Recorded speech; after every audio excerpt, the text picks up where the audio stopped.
안녕하세요. 승리하는 삶 여러분. 오늘 2월 20일입니다. 어떻게 구정 연휴 잘 보내셨는지요? 각자 교회로 돌아오시는지 혹은 고향에서 오랜만에 그 가족들과 함께 예배드리시는지 알지 못하지만 모두가 가정의 사랑과 은혜를 누리시는 그런 구정 되었길 바랍니다. 자, 저희들 이번 주가 이제 2월의 마지막 주입니다. 그래서 이번 주 마지막 위크 스터디에 대해서 말씀드리는데 사실 오늘 좀 한 가지 더 말씀드리고 싶은 것은 뭐냐면 이번 주가 저희들 4월 5일이 부활주일입니다.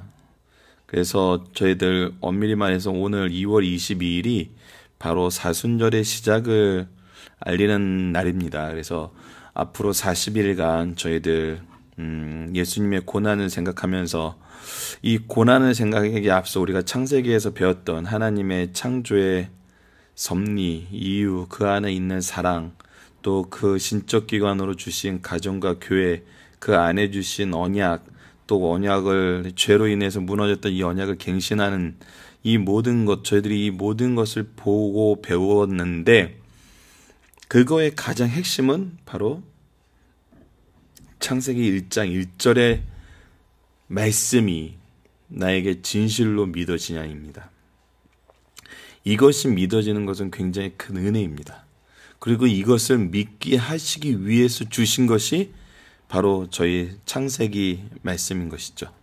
그래서 이 창조의 원리 안에서, 창조의 믿음 안에서 저희들이 구속사가 바로 이해될 수 있어요. 창조의 신앙이 없이 구속을 이해한다는 것은 저희들이 무엇인가 다른 것을 믿게 될 가능성이 많아요. 예수님을 메시아 그리스도 우리의 구속주로 보는 것이 아니라 다른 것으로 해석할 수 있다는 것이죠. 그래서 우리 창세기 1장 1절 말씀, 태초에 하나님이 천지를 창조하시니라, 이 말씀에 대한 이 부분은 저희들이 반드시 이해를 하고 있어야 됩니다. 다시 한번 해볼까요? 태초는 역사의 시작을 얘기합니다. 그래서 히스토리라는 것은 바로 하나님이 우리를 사랑하시는 그 역사죠. 그래서 하나님은 이 영혼에서 영혼으로 인도하시기 위해서 우리를 계획하셨어요. 그러니까 하나님의 형상으로 만드셨죠. 그래서 이 태초를 통해서 이 시간의 역사를 통해서 우리가 하나님의 사랑을, 하나님의 계획을 알 수 있는 거죠. 하나님이, 여기서 하나님은 능력의 하나님입니다. 창조의 능력은 오직 하나님에게만 있고 이 모든 것을 말씀으로 이루셨어요. 천지를 왜 우주라고 안 하고 천지라고 했나요? 바로 창조의 중심에 지구가 있었기 때문이죠. 엄밀히 말하면 이 지구에 누가 있죠? 하나님의 형상으로 창조받은 우리가 있는 거죠.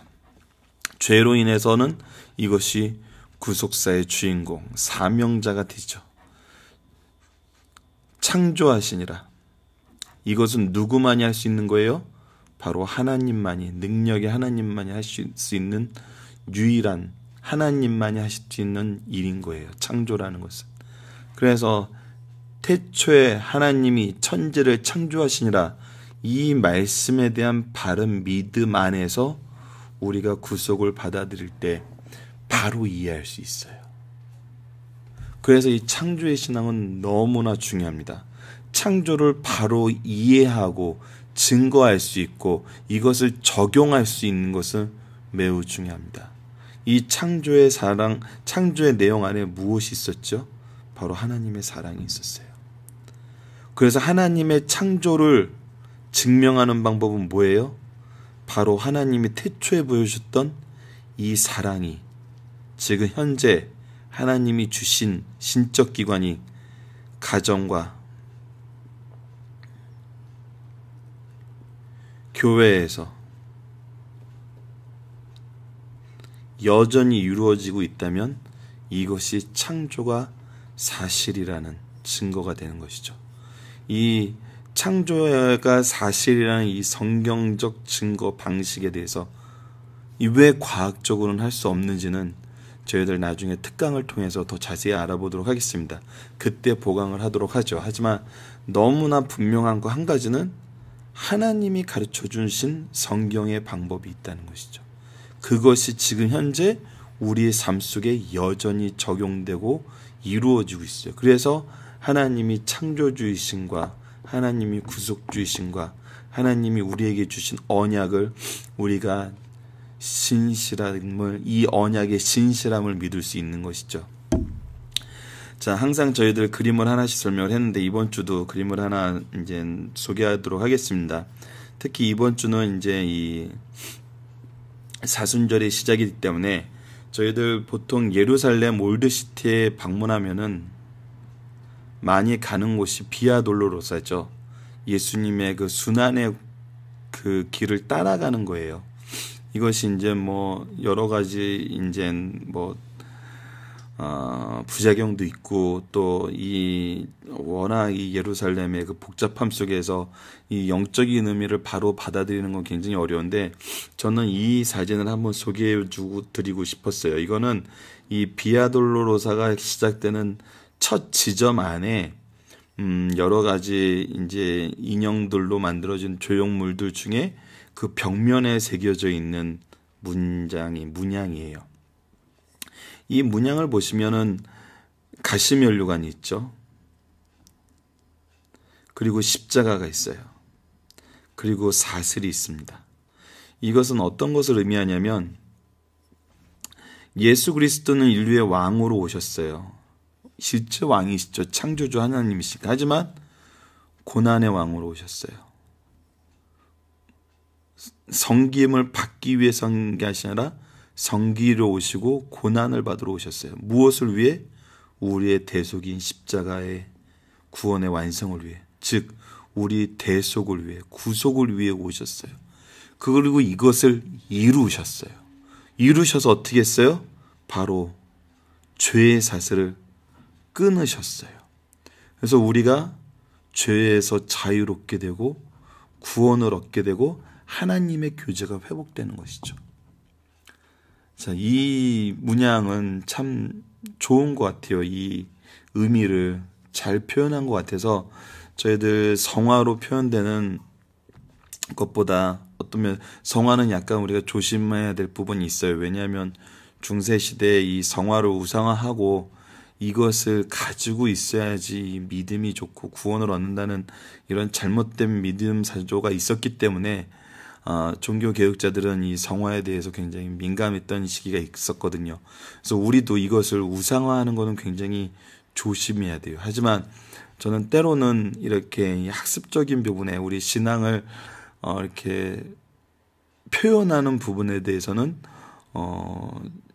유용한 점이 있다고 봐요. 그래서 저희들 다음 달에 이제 마가복음을 시작할 때는 그 마가복음의 그 사건에 맞는 성화를 성화라 그러지 말고 그냥 그림이라고 하죠. 그림들을 하나씩 소개하면서 혹시 여러분들이 예루살렘에 방문하시고 이스라엘에 방문하셔서 그 그림을 볼 때 그것을 막 찬양하고 그것을 우상화하는 것이 아니라 그 그림이 나와있던 말씀을 기억하시면서 말씀으로 묵상하면서 예수님의 대속의 구원의 이 사실을 다시 한번 찬양 드릴 수 있는 승리하는 삶 여러분들 되셨으면 하고요.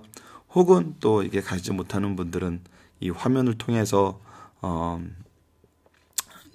좀 간접적이라도 경험하는 것이 어떨까 합니다. 그리고 저희들 이제 박유일 목사님의 강해집을 오전부터 애독하셨던 분들은 아시겠지만 저희들 예전에 양장으로 만들 때 제가 요한복음 중편을 이 사진을 가지고 이 왼쪽으로 돼 있던 걸 가지고 오른쪽으로 이제 저희들 좀 디테일 작업을 해가지고 표지로 사용한 적이 있어요. 그래서 좀 더 이 부분을 이 대속의 부분, 죄의 사슬을 끄는 부분에 좀 포커스를 두기 위해서 이게 죄의 사슬이 끊긴 부분을 조금 묘사를 하고 이 구속의 이 역동성을 표현하기 위해서 이렇게 약간 좀 효과를 넣습니다. 그래서 개인적으로 굉장히 마음에 드는 표지였어요. 그래서 저희들 이번 승리하는 삶 요한복음 넘어가면은 이 두 번째 요한복음이 총 3권으로 구성이 되는데 3달에 걸쳐서 하는데 가운데 달에는 한번 이 표지를 다시 한번 좀 사용해 보도록 하겠습니다. 그래서 이 의미를 여러분들이 좀 기억해 주셔서 고난의 왕으로 오신 예수님의 고난과 구속의 역사와 죄에서 자유케 하시는 이 구속사를 다시 한번 묵상할 수 있는 승리의 산 가족 여러분 됐으면 합니다. 자, 그렇다면 본격적으로 이번 주 위크 스터디에 대해서 들어가도록 하겠습니다. 이번 주 위크 스터디의 핵심은 바로 언약입니다. 다시 한번 이 언약에 대해서 보는 것이 이번 주의 가장 큰 테마예요. 특히 이번 주를 정리하면서 1장에서 9장까지 정리하면서 선악과의 언약과 죄로 인한 구속의 언약과 이 구속의 언약을 의지하는 다윗이라네요. 아담의 고백과 3장 20절이죠. 하와라고 이름해서 모든 산지의 어머니라는 것은 바로 3장 15절에 말씀하신 이 구속의 말씀을 의지하여서 이 아내의 이름을 하와라고 했던 것이기 때문에, 그리고 나서 이제 예배에 대해서 가인에게 줬던 하나님의 경고의 말씀과 죄에 인해서 타락했을 때 주셨던 그때의 약속, 그리고 가인의 후손들을 통해서 보여줬던 이 셋의 자손과 가인의 자손들의 이 상등반된 모습, 그리고 타락한 인류에게 오셔서 심판을 선언하시고 또 이번 주에 상고하게 될 노아에게 주신 언약, 이 선악과 언약, 구속의 언약, 가인에게 주셨던 말씀, 그 노아의 언약, 이 언약의 흐름 속에서 우리가 발견하게 되는 말씀의 점진성과 통일성, 그리고 이 언약의 특징 속에 나타나는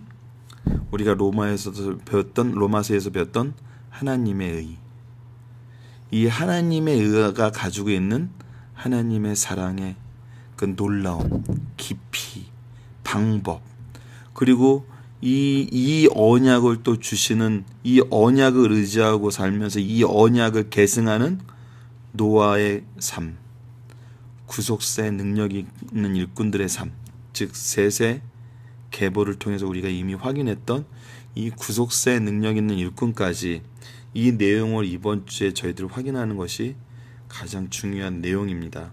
그러면서 저희들이 이제 드디어 특강이 나오는데, 이거는 1월달 오프 강의의 내용입니다. 그리고 지난주에 저희들 오프 강의가 있었는데 3월달에 이제 저희들 이 특강 파트에서 그 동영상 강좌를 보실 수 있는데, 간략하게 설명해 드리면은 지난주에 박유일 목사님께서는 126편, 시편 126편을 통해서 이 구속사의 이 구속을 경험한 우리 신앙의 선배들의 그 찬양을 통해서, 우리 성경을 통해서 보여주는 이 구속사와 이 우리 교회와 개개인에게 나타나는 구속사의 역사의 그 내용과, 그것을 저희 이제 박유일 목사님 신무하시는 강성교회의 역사와 또 포함되어 있는 그 유지재단 총회의 역사를 통해서 이 126편 말씀을 적용해서 설명해 주고 계세요.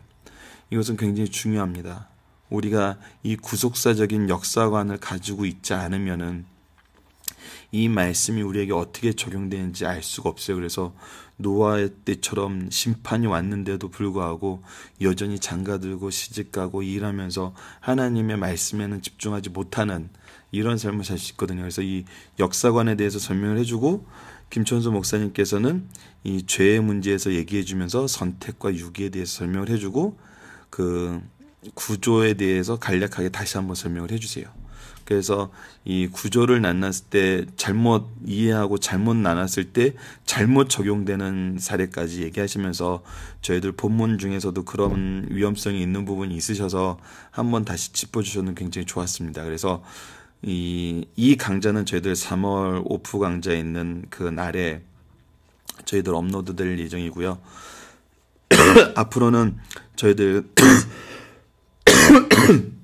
동영상 강좌가, 오프라인 강좌가 좀 더 풍성해지고 좀 더 다양한 내용을 저희들이 소화하게 되면은 이것을 이제 이 주중 말씀으로 넣기보다는 토요일 날은 항상 이 특강이 올라오는 식으로, 아시는 분은 아시겠지만 테드라는 곳에서 1년간 1년에 한 차례 또 지역적인 뭐 이렇게 모임 통해서 했던 이 테드 강좌를 꾸준히 이렇게 업로드해야 해서 이 지식을 나누는데 도움을 주는 이 시스템은 굉장히 좋은 것 같아요. 그래서 저희들도 동영상 강좌가 좀 이렇게 풍성해지면은 이것을 매주 토요일 날은 아니면 이렇게 격주라도 이렇게 동영상 강좌를 통해서 이 전체적인 연속 강해 설교를 통해서 배웠던 것에 뼈대를 잘 잡고 이 내용물을 또 우리 특강을 통해서 조금 더 이렇게 체험으로써 다양하게 이해하고 적용할 수 있는 거를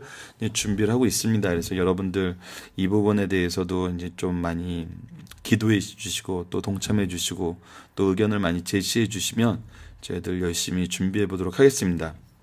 그래서 이번 주에 저희들이 봐야 될 것은 바로 이 언약의 특징입니다.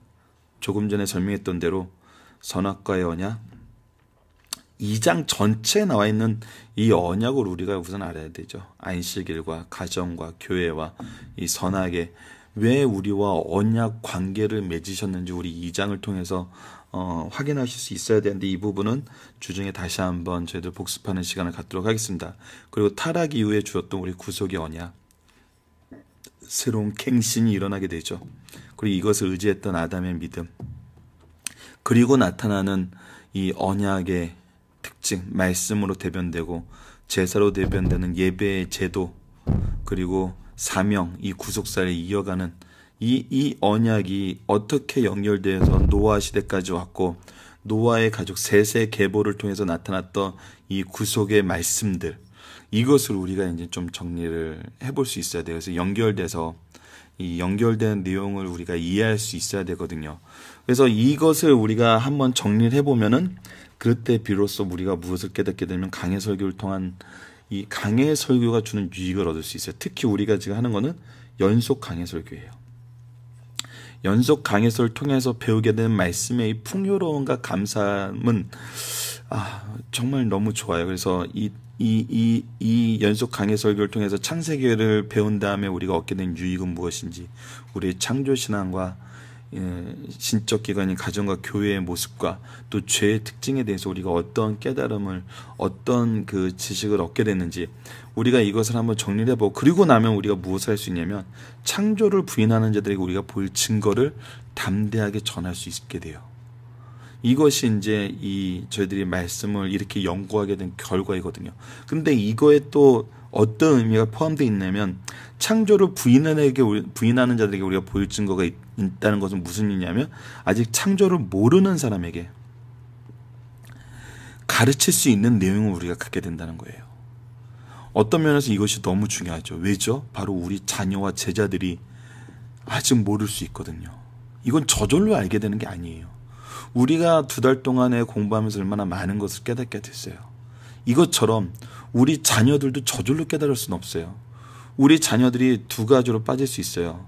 부인하는 곳으로 갔든지 무시하는 곳으로 갔든지. 둘 다 좋은 거 아니에요. 알고 믿을 수 있게 우리가 인도해야 되는 게 우리의 역할이거든요. 우리 부모의, 스승의 역할이거든요. 그것이 바로 축복의 통로가 되는 거거든요. 그래서 이 3가지 질문에 대해서 우리가 답할 것을 이번 주에 한번 함께 연구해 보도록 하겠습니다. 여러분들 정말 창세기를 통해서 배웠던 이 은혜를 잘 간직하실 수 있게 마음속에 새겨 놓으시고, 새겨 놓는다는 것은 말씀을 계속 그런가 묵상하는 거예요. 반복적으로 묵상하시고 반드시 전하셔야 돼요. 주는 자가 받는 자보다 복이 있다는 이 말씀은 다른 그 어떤 분야보다 이 말씀에 더 강하게 적용이 되는 걸 저희들 이 리더분들은 항상 경험하실 거예요. 그래서 이것을 또 전할 수 있는, 전하시는 승리하는 삶 가족 여러분 되셔서 정말 이번 주 승리하시고 이제 사순절을 시작하는 이때에 여러분들에게 더욱더 큰 하나님의 은혜가 함께하길 간절히 바랍니다. 감사합니다.